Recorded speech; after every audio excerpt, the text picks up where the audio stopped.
Narada meets Bhakti. Once upon a time, the four sages, Sanaka, Sanandana, Sanatana, and Sanatkumara, came to Badarikashrama for a holy gathering, where they met the sage Narada. They inquired why he looked worried. Narada replied, "Knowing that the earth is the best region, I came here and visited Pushkara, Prayaga, Kashi, Godavari, Haridwara, Kurukshetra, Srirangam, and Rameshwaram. As I moved in all these places of pilgrimage, I did not find peace anywhere which could please my heart. The earth now is affected by Kali, who is a friend of the unrighteous people.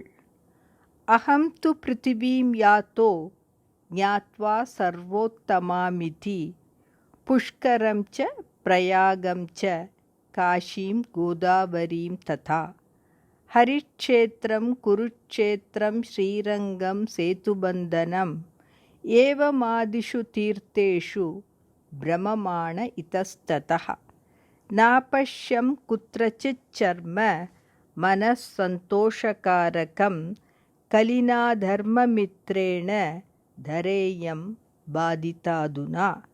Bhagavata Mahatmyam, 1st Adhyaya, verses 28 to 30. Narada further said that he reached the banks of river Yamuna at Vrindavana. There he found a beautiful young woman trying to revive two old and weak men. The woman looked very sad, and Narada asked her who she was and what her problem was. The young lady replied that she was Bhakti, devotion, and the two gentlemen were her sons, Jnana, enlightenment, and Vairagya, dispassion. She said that in the Kali Yuga, nobody cared for her and her two sons. This made her very weak and sad.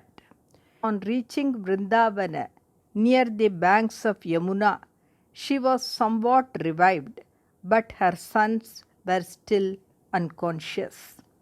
Bhakti requested Narada to do something to revive her sons.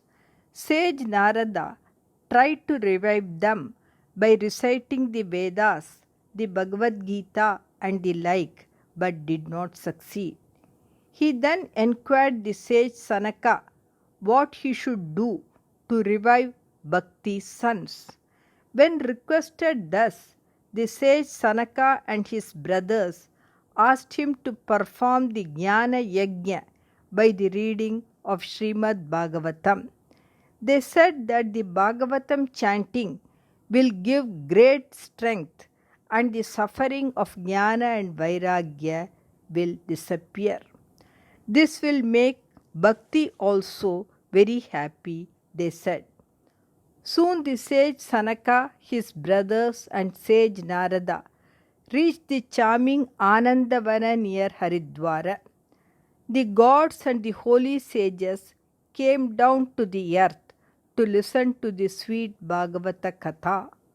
Also, the mantras, the tantras, the Puranas, the Shastras, the rivers like Ganga and Pushkara all came in bodily forms.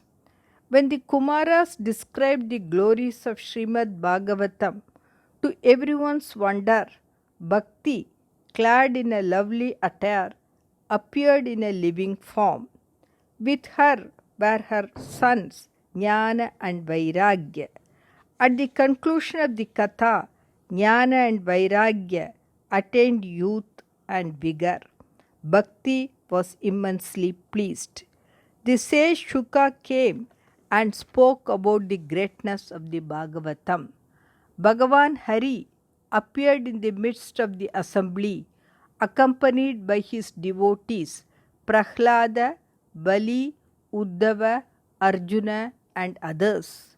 Lord Shiva arrived with Parvati Devi. God Brahma arrived there with great eagerness.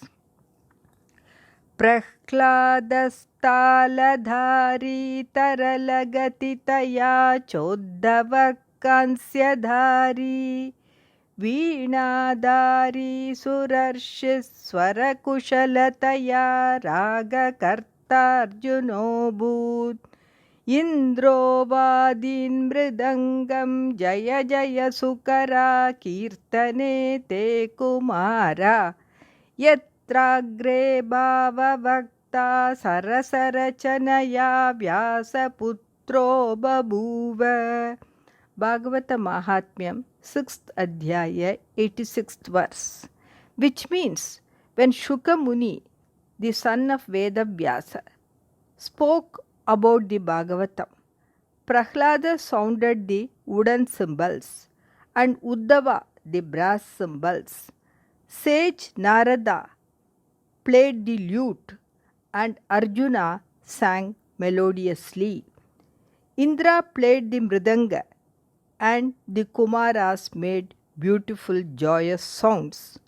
Bhakti, Jnana and Vairagya danced in the assembly, and Bhagavan Hari was very pleased to see this joyful event. The Bhagavan promised to be present with his devotees whenever the Saptaha or the 7 days exposition of the Bhagavatam took place on earth.